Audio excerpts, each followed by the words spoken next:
How you all.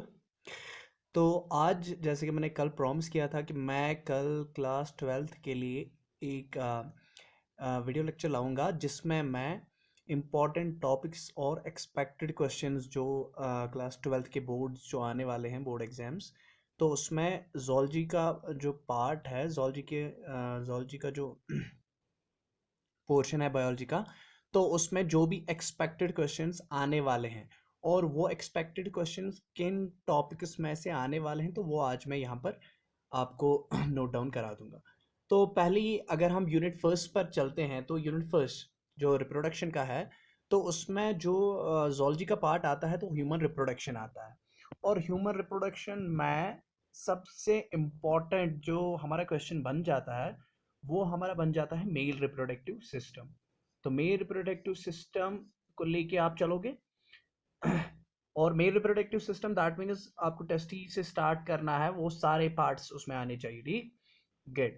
तो उसके बाद मेंस्ट्रुअल साइकिल भी बहुत ही ज्यादा इंपॉर्टेंट है।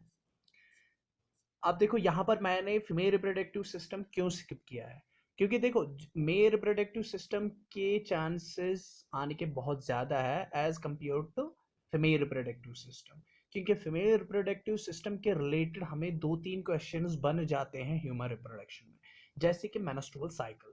तो मेंस्ट्रुअल साइकिल एक इंपॉर्टेंट क्वेश्चन बन जाता है, इसलिए जब मेंस्ट्रुअल साइकिल का क्वेश्चन आएगा तो फीमेल रिप्रोडक्टिव सिस्टम का क्वेश्चन नहीं आ सकता है। तो इसीलिए मैंने मेल रिप्रोडक्टिव सिस्टम का क्वेश्चन रखा है यहाँ पर और मेंस्ट्रुअल साइकिल रखा है यहाँ पर।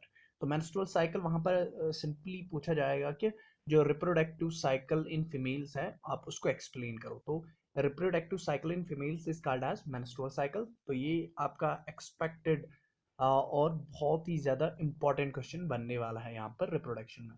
और रिप्रोडक्शन में अगर हम गैमेटोजेनेसिस की बात करें तो गैमेटोजेनेसिस में सुपरमैटोजेनेसिस के आने के चांसेस कम है, और oogenesis जो गैमेटोजेनेसिस ही है ये, जिसमें oogenesis वो वाली गैमेटोजेनेसिस है जिसमें फॉर्मेशन ऑफ द फीमेल गिमेट हो जाती है। तो फीमेल गिमेट यहाँ पर oogenesis, यहाँ पर आप oogenesis को स्टार लगा दो, oogenesis आप अच्छे से पढ़ के जाओगे। ठीक है। उसके बाद हम चलते हैं रिप्रोडक्टिव हेल्थ। तो रिप्रोडक्टिव हेल्थ ये भी पहले ही यूनिट में उसका ही सब यूनिट है, ये पहले ही यूनिट का सब यूनिट है, रिप्रोडक्शन में ये आता है। तो रिप्रोडक्टिव हेल्थ भी बहुत ज़्यादा इंपॉर्टेंट है। तो रिप्रोडक्टिव हेल्थ में आपको शॉर्ट आंसर टाइप क्वेश्चंस बहुत ज़्यादा देखने को मिलेंगे, और उसमें सबसे इंपॉर्टेंट है अमाइनोसेंटेसिस। अमाइनोसेंटेसिस बहुत ही ज़्यादा इंपॉर्टेंट है।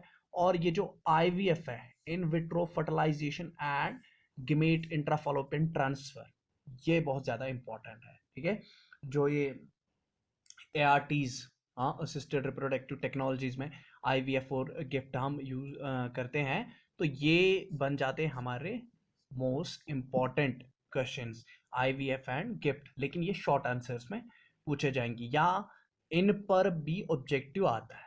आईवीएफ जो एआरटीज होती हैं, एआरटीज असिस्टेड रिप्रोडक्टिव टेक्नोलॉजी पर मोस्टली ऑब्जेक्टिव्स एआरटीज पर आते हैं रिप्रोडक्टिव हेल्थ में।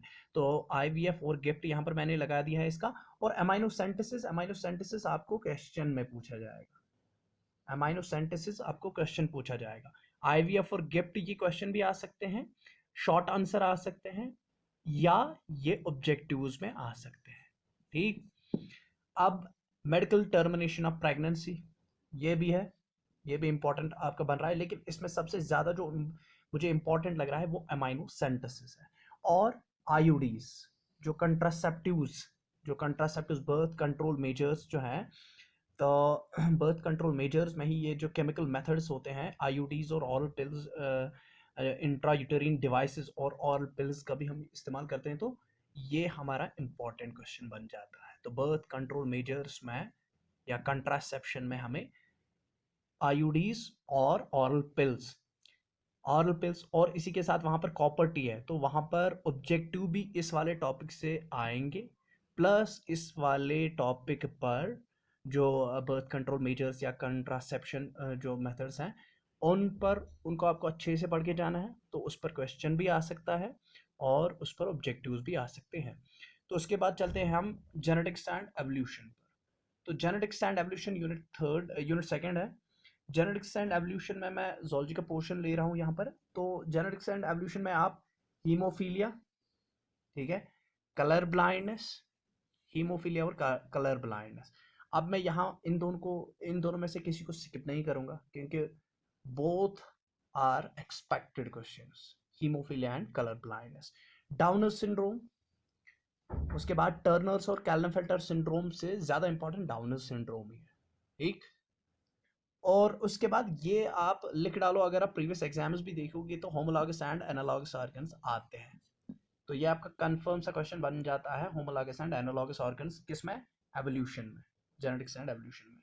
और Hardy Weinberg's principle, Hardy Weinberg principle long answer में तो नहीं पूछा जाएगा बट शॉर्ट आंसर्स में ये आएगा, Hardy Weinberg principal. Adaptive radiation, और इसका सबसे इंपॉर्टेंट है यहाँ पर ये वाला क्वेश्चन, एवोल्यूशन में एडेप्टिव रेडिएशन आपसे पूछा जाएगा। और जो ऑब्जेक्टिव्स आएंगे, तो ऑब्जेक्टिव्स आपके आएंगे मोस्टली आएंगे यहीं से, एडेप्टिव रेडिएशन से भी आपको ऑब्जेक्टिव्स आएंगे।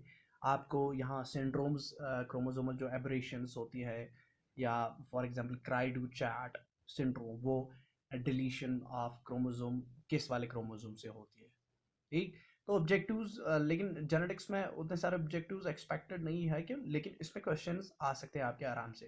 Haemophilia, colour blindness, down syndrome, Hardy Weinberg principal, homologous and analogous organs और एडेप्टिव रेडिएशन।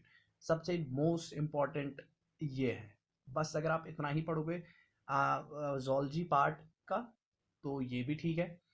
उसके बाद यूनिट थर्ड है biology and the human welfare. अब देखो, बायोलॉजी एंड ह्यूमन वेलफेयर जो है बहुत ही ज़्यादा इजी वाला यूनिट है, और इसमें आप पहले से ही उठाओगे टाइफाइड, मलेरिया को मैंने छोड़ दिया है। टाइफाइड, आपका टाइफाइड जो ये डिजीज है,